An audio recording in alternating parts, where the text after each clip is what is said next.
৬৬তম বন্যপ্ৰাণী সপ্তাহ উপলক্ষে আয়োজিত এক সুন্দৰ অনুষ্ঠানত আমাৰ মাজত উপস্থিত থকা অসমৰ মাননীয় মুখ্যমন্ত্ৰী শ্ৰীযুত সৰ্বানন্দ সোণোৱাল ডাঙৰীয়া, মাননীয় মন্ত্ৰী শ্ৰীযুত পৰিমল শুক্লবৈদ্য ডাঙৰীয়া, মাননীয় মন্ত্ৰী সঞ্জয় কিষাণ ডাঙৰীয়া, বিধায়ক বিধায়িকা আঙ্গুললতা ডেকা ডাঙৰীয়ানী, মঞ্চত উপবিষ্ট অবিনাশ যোশী ডাঙৰীয়া, এম সিং ডাঙৰীয়া, সাহাই ডাঙৰীয়া, যাদৱ ডাঙৰীয়া আৰু সন্মুখত উপস্থিত থকা বন বিভাগৰ বিষয়াবৰ্গ আৰু বন্যপ্ৰাণীৰ হকে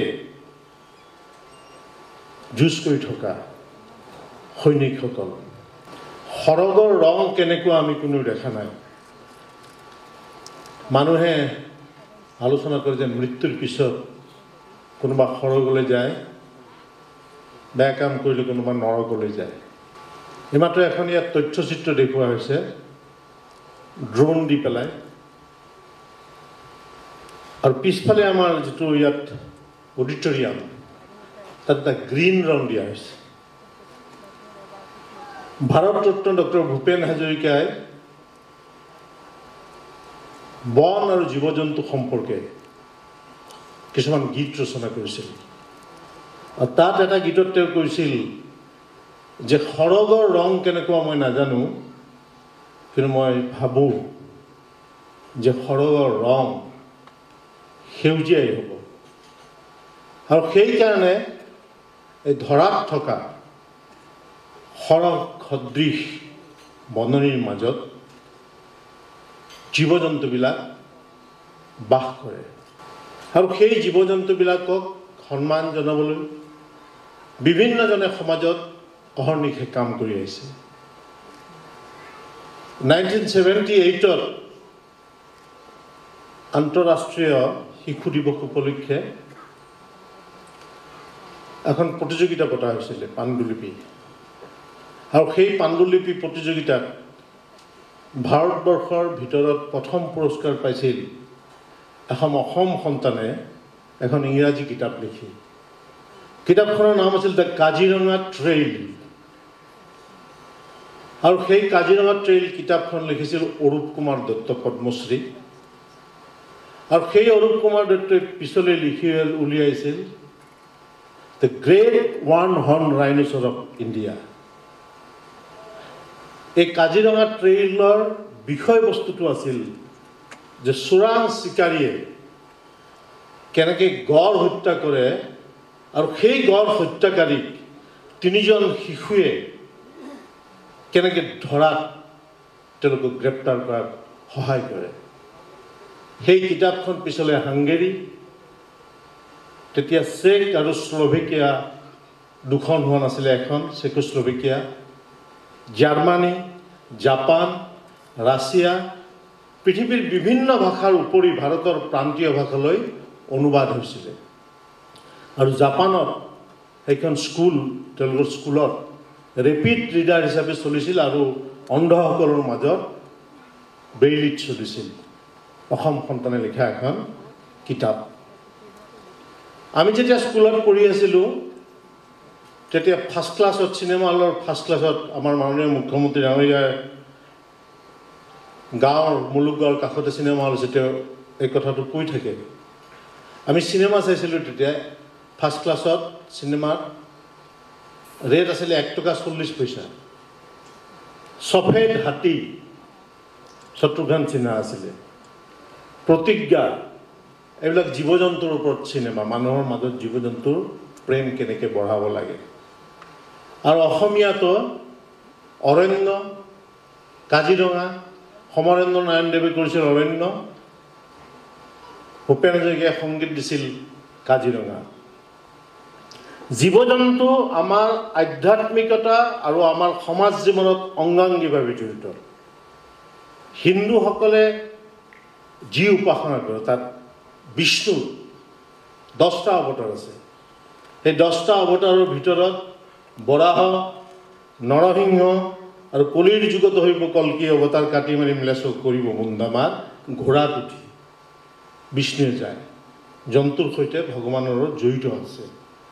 এই ঘোঁৰাই ৰাণা প্ৰতাপ সিংহক চেতক ঘোঁৰাই জীৱন দি পেলাই নিজৰ জীৱন দি পেলাই বচাইছিল। কিন্তু আমি বহুত সময়ত মই এইটো কথা কওঁ মিটিংবিলাকত, টিভি টকত আৰু আলোচনাত লিখনি পটককৈ কৈ দিয়ে মানুহবিলাক পশুৰ নিচিনা হৈ গৈছে। পশু যে আমাতকৈ কিমান উন্নত সেই কথাটো প্ৰমাণ হৈছিল আমেৰিকাৰ ব্ৰাউন ইউনিভাৰ্চিটিত। আমেৰিকাৰ ব্ৰাউন বুলি এখন ইউনিভাৰ্চিটি আছে, তেওঁলোকে গৱেষণা কৰিছিল। তাত দুটা এন্দুৰ ধৰি আনি পেলাই দুটা বাকচত ৰাখি দিছিলে বেলেগ বেলেগে। এটা এন্দুৰৰ আগত এখন ব্ৰেড দি পেলাই ব্ৰেডখনত তাতে সূতা বান্ধি দিছে, দি পেলাই ইটো এন্দুৰৰ ডিঙিত সূতাডাল লগাই দিছে। এন্দুৰটোৱে যেতিয়া ব্ৰেডখন খাবলৈ যত্ন কৰে তেতিয়া এইটো এন্দুৰৰ ডিঙিত ফাঁচ লাগে। সি দুবাৰমান দেখিলে যে লগৰ এন্দুৰটোৰ দিগদাৰী হয়, ব্ৰেডখন খাবলৈ এৰি দিলে। অথচ আমি ভাবোঁ যে আমাৰেই চবতকৈ বিবেচনা শক্তি আছে, জীৱ জন্তু নাই। অথচ চেতক ঘোঁৰাটোৱে ৰাণা প্ৰতাপ সিংহক বচাইছিল। বৰপেটা জিলাত জেগা টুকুৰা আছে, আপোনালোকে জানে। তাত বিয়াকুচি বুলি এখন জেগা আছে, বেজকুচি। তাৰ এজন সত্ৰাধিকাৰ আছিলে, তেওঁৰ এটা পোহনীয়া হাতী আছিল। সত্ৰাধিকাৰজন যেতিয়া মৰি গ'ল তেতিয়া হাতীটোৱে নাখায় মৰি গ'ল। পশ্চিমীয়া দেশবিলাকত চবেই কুকুৰ পোহে। আপোনালোকে জানে যে অপৰাধী ধৰিবলৈ স্নিফাৰ ডগ পুলিচে আৰ্মীয়ে ব্যৱহাৰ কৰে। মানুহ মৰিলে তেওঁলোকে ছুটি নলয়, কিন্তু জীৱ জন্তু মৰিলে ছুটি লৈ কন্দা কটা কৰে। আমি যেতিয়া মেট্ৰিক পৰীক্ষা দিবলৈ যাওঁ, জীৱনৰ প্ৰথম ডাঙৰ পৰীক্ষা, আপুনি গম নোপোৱাকৈ ৰাতিপুৱা 5 বজাত সাৰ পাই যায়। কিহৰ কাৰণে যায় নাই? এইটো ইংৰাজীত কোৱা হয় চেল্ফ ছাজেশ্যন। মানুহৰ মনৰ ভিতৰত কেইবাটাও স্তৰ আছে। অৱচেতন মনটোৱে আপোনাক ছিগনেল দি থাকে যে কালি ৰাতিপুৱা পৰীক্ষা। সেইকাৰণে আপুনি গম নোপোৱাকৈ চেল্ফ ছাজেশ্যনৰ কাৰণে আপুনি সাৰ পাই যায়। কিন্তু আপুনি সাৰ পাওক বা নাপাওক, আপোনাৰ হাতত মোবাইল ফোনত এলাৰ্ম কল থাকক বা নাথাকক, ঘড়ীত এলাৰ্মিং কল থাকক বা নাথাকক, আপুনি সাৰ নাপালেও এটা বস্তু নিজেও সাৰ পায়, বেলেগকে সাৰ পোৱাই দিয়ে। সেইটো হৈছে কুকুৰা চৰাই। তেওঁলোকৰ মোবাইলো নাই, কিন্তু সূৰ্য উদয় হোৱাৰ লগে লগে ডাক দিয়ে। তাৰ লগতেই কামাখ্যা মন্দিৰৰ কাহিনী জড়িত আছে। আপোনালোকে ভালকৈ ডিস্কভাৰী চেনেল চালে গম পাব।